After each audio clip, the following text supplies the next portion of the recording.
आज मैं सेटिंग के बारे में बताऊंगा, वो सेटिंग नहीं, एक्सेल के इंपॉर्टेंट सेटिंग के बारे में बताऊंगा। तो चलिए शुरू करता हूँ। यहाँ पर क्या है कि हमने एक्सेल को ओपन करके रखा है और इसी एक्सेल में हम लोग एक्सेल के इंपॉर्टेंट सेटिंग के बारे में सीखेंगे। सीखने से पहले यदि आप भी इस फेसबुक पेज या यूट्यूब चैनल पर नया तो यूट्यूब चैनल सब्सक्राइब कर दे और फेसबुक पेज को फॉलो कर दे। जैसे यहाँ पर हम जाएंगे एक्सेल के इंपॉर्टेंट सेटिंग को सीखने के लिए हमें क्या करना होगा कि फाइल टैब में जाना होगा। फाइल टैब में जाने के बाद आपका नीचे का ऑप्शन है ऑप्शंस, इसे क्लिक करो।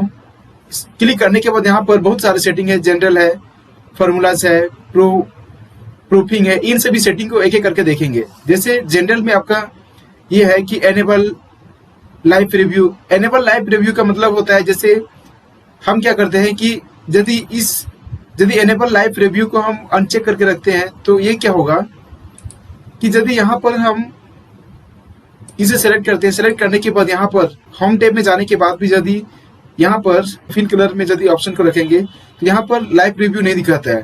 और यदि लाइव रिव्यू को एनेबल करके रखते हैं तो क्या होगा कि वहां पर लाइव रिव्यू दिखाता है, राइट। तो ये हमारा लाइव रिव्यू का काम है। जैसे यहाँ पर अभी सिलेक्टेड है, सिलेक्टेड होने के बाद यदि हम यहाँ पर कलर फील्ड में करेंगे या तो फिर फिल हैंडल में करेंगे तो यहाँ पर लाइव रिव्यू दिखाता है, राइट, ऐसे करके दिखाएगा।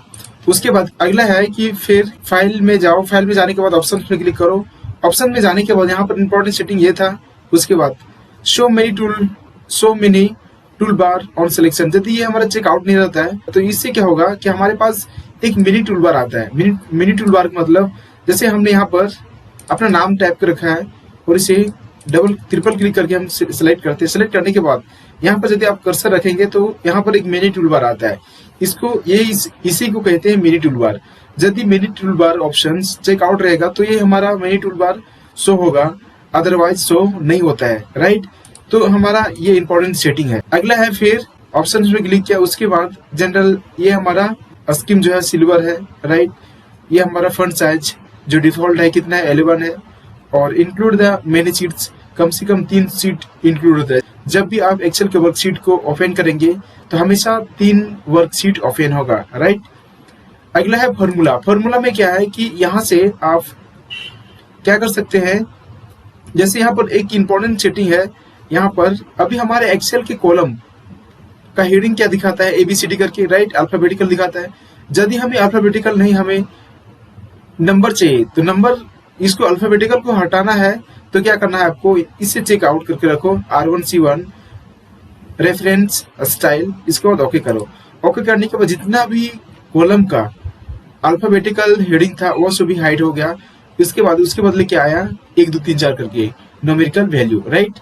तो इस प्रकार से हम क्या कर सकते हैं कि अल्फाबेटिकल नंबर को हटाकर हम न्यूमेरिकल वैल्यू को वहां पर दिखा सकते हैं। इसे हम फिलहाल के लिए हाइड करते हैं। डिफॉल्ट सेटिंग ही रखना सबसे बेटर होता है, राइट, लेकिन ये एडवांस है। अगला है प्रूफिंग। प्रूफिंग में एक इंपॉर्टेंट सेटिंग क्या है, यहाँ पर auto correct option. Auto correct option से क्या होगा, यदि आप यहाँ पर क्लिक करेंगे, क्लिक करने के बाद यहाँ पर एक डायलॉग बॉक्स ओपन हुआ, राइट। अब क्या करते हैं, जैसे एग्जांपल के लिए हम क्या करते हैं, अपना नाम लिखता हूं मैं SB, राइट। SB करने के बाद यहाँ पे क्लिक करो। यहाँ पर क्लिक करने के बाद हम करते हैं मैं शागिर बास्के, राइट। हमने शागिर बास्के टाइप किया। उसके बाद हम ओके करते हैं। ओके किया, ओके करने के बाद इसे भी हम ओके किया। ओके करने के बाद ऐसे हम क्या करेंगे, यहाँ पर SB करेंगे। SB करने के बाद इंटर करेंगे। इंटर करने के बाद यहाँ पर SB हमने टाइप किया था बट लिखा क्या, शागिन बास्के, राइट। तो इस प्रकार से क्या होता है कि वहां पर ऑटो करेक्ट ऑप्शन से क्या होता है कि आप शॉर्टकट की को इंटर करेंगे, वहां पर क्या होगा कि उसका फुल नेम जो भी लिखा हुआ रहेगा वो इनपुट हो जाएगा, राइट। इसके बाद फिर ऑप्शन में जाओ। ऑप्शन में जाने के बाद यहाँ पर फिर प्रूफिंग हो गया। प्रूफिंग में हमने देखा कि शॉर्टकट की वो इंटर करो, इसके बाद वहां से आउटपुट उसका फुल नेम देगा, राइट। नाउ सेकेंड है सेव। सेव भी क्या है कि आप यहाँ से क्या कर सकते हैं, आपका जो भी एक्सेल शीट सेव होगा आप यहाँ से क्या कर सकते हैं, यहाँ उसका लोकेशन को चेंज कर सकते हैं। यहाँ डिफॉल्ट फाइल लोकेशन, यहाँ से आप क्या कर सकते हैं, आपका एक्सेल वर्कबुक की सेटिंग को चेंज कर सकते हैं, राइट। चेंज करने के लिए आपको क्या करना होगा कि कोई भी फाइल जहां पर आपका ड्राइव रहेगा उसे ओपन करो। ओपन करने के बाद क्या होगा कि वहां का पाथ को कॉपी कर लो। जैसे एग्जांपल के लिए यदि हमारा ये डी ड्राइव है, न्यू वॉल्यूम डी ड्राइव, यहाँ से हम क्या करेंगे, इसे कॉपी कर लेंगे। यहाँ से कॉपी की एड्रेस कॉपी करने के बाद हम क्या करेंगे, यहाँ पर एक्सेल ड्राइव पर यहाँ पर पेस्ट कर देंगे। पेस्ट करने से क्या होगा कि इसका लोकेशन चेंज कर जाएगा, राइट। तो इस प्रकार से यूज कर सकते हैं। अगला है लैंग्वेज। लैंग्वेज को हम डिफॉल्ट सेटिंग ही रखने देते हैं, क्योंकि बहुत सारे लैंग्वेज है और एक्सेल हमेशा मैक्सिमम इंग्लिश लैंग्वेज को यूज करता है, इसलिए हम भी इंग्लिश लैंग्वेज को ही रखने देते हैं। Advance setting. एडवांस सेटिंग में बेसिकली डिफॉल्ट सेटिंग को रखने दें, क्योंकि एडवांस सेटिंग से क्या होगा कि मैक्सिमम चीजें डिफॉल्ट सेटिंग के माध्यम से ही होता है, राइट। यहाँ पर अपने से एक बार एक एक ऑप्शन को देख लेंगे।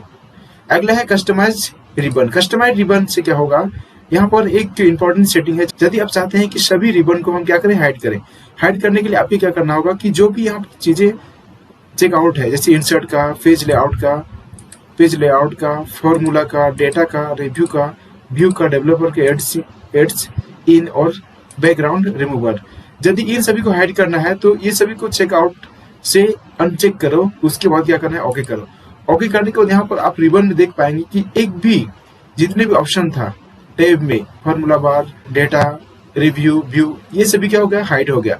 फिर से यदि लाना है इन सभी टैब को तो क्या करना है, यहाँ पर होम टैब में राइट बटन क्लिक करो। उसके बाद कस्टमाइज द रिबन में जाओ। कस्टमाइज द रिबन में जाने के बाद क्या करना है, रीसेट करो।